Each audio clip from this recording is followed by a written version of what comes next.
Just into the newsroom, the Democratic National Convention just postponed due to this pandemic until August 17th. It was originally set, as you know, for mid-July. Meantime, there is a lot of information out there about the coronavirus, a lot of it good, a lot of it bad. A lot of people are seeing and sharing pretty much everything they see on social media. Things like drinking water, eating garlic, certain medicines that can cure coronavirus. Some of this stuff true, some of it definitely is not true. So joining us this morning is Dr. Sharon Thompson of Central Phoenix Obstetrics and Gynecology. Good morning to you. I see that you're at work. Good morning. Yes, in my office. I'm wondering, you know, as a doctor who is obviously still working, are your patients at least coming to you going, okay, I heard this, is this true? I'm getting a lot of that, thank goodness, because a lot of what we're seeing on the internet is myth, made up. I'm not sure where these stories are coming from.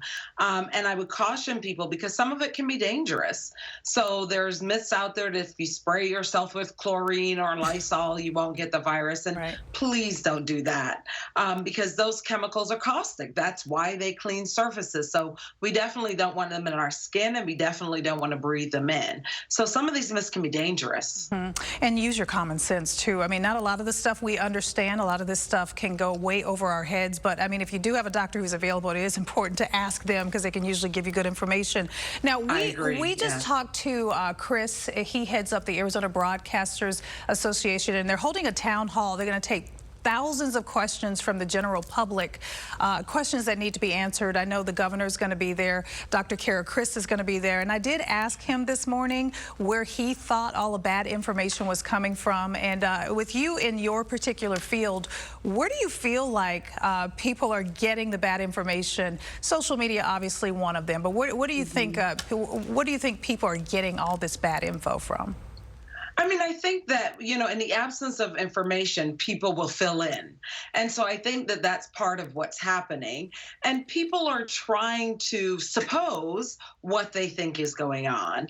And, you know, I don't think people have nefarious motives, but their suppositions are not fact. So we have to look at what we know. We're dealing with a virus, and we know how viruses spread. This particular virus is spread by droplets, so it's not spread because of 5G, right? We've never in the history of the world stopped a virus by drinking water, so that's not going to work. So like you said, we have to keep applying our common sense, and in the absence of, you know, knowing particulars about this virus, think about what we know about other viruses, the ones that we've come into contact with. Right. You stay away from people who are coughing and sneezing. You have to wash your hands frequently, clean off surfaces.